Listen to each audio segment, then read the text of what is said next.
Hello बच्चों, चलिए प्रश्न पढ़ते हैं। प्रश्न दिया है एस्प्रीन का सूत्र C9H8O4 है।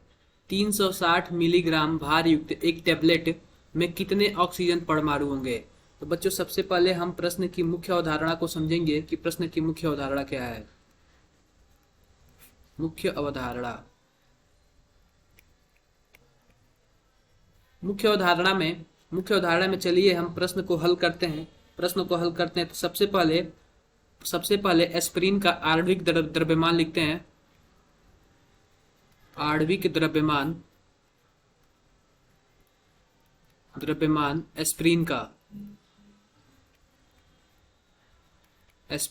आणविक द्रव्यमान एस्प्रीन का क्या होगा।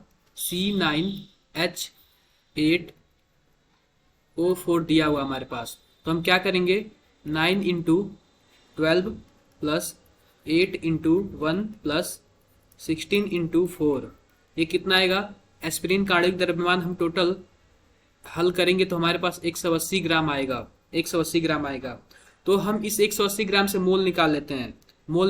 तो हमारे पास क्या होगा, मोल बराबर क्या होगा, जो एस्प्रीन का मोल होगा, एस्प्रीन का जो मोल होगा वो क्या होगा।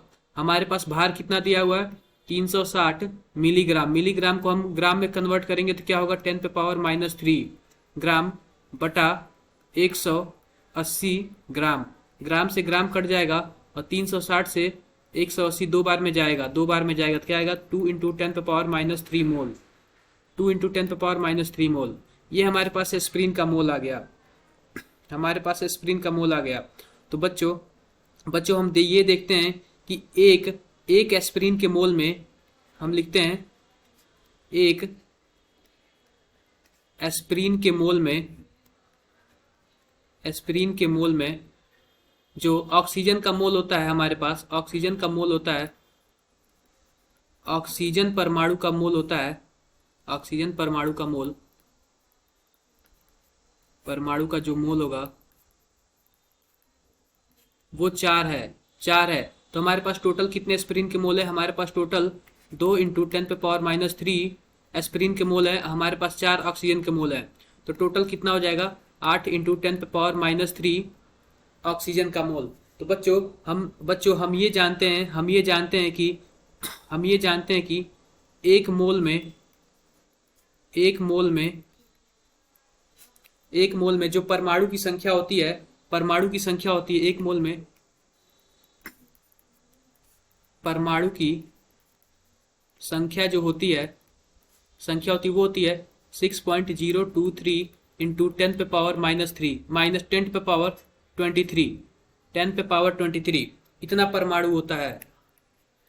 तो हमारे पास टोटल कितने मोल है, हमारे पास 8 इंटू 10⁻³ मोल है। तो इतने मोल में कितने परमाणु होंगे, तो आओ बच्चों देखते हैं। 8 इंटू 10⁻³ इंटू 6.023 इंटू 10⁻23। आओ बच्चों हम दूसरे पेज पे हल करते हैं इसको। क्या है ये, 8 इंटू 10⁻³ इंटू 6.023 इंटू 10⁻23। अगर हम इसको गुणा करते हैं तो कितना आता है, हमारे पास 4.81 इंटू 10⁻21 ऑक्सीजन परमाणु।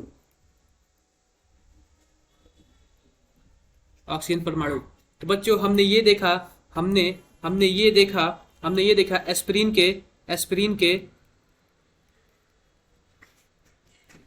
के 360 मिलीग्राम में ऑक्सीजन का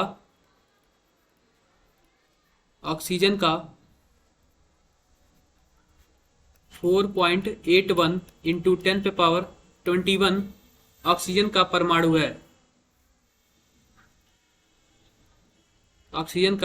है। तो बच्चों आशा करते हैं आपको मुख्य अवधारणा के आधार पर प्रश्न समझ आया होगा। धन्यवाद।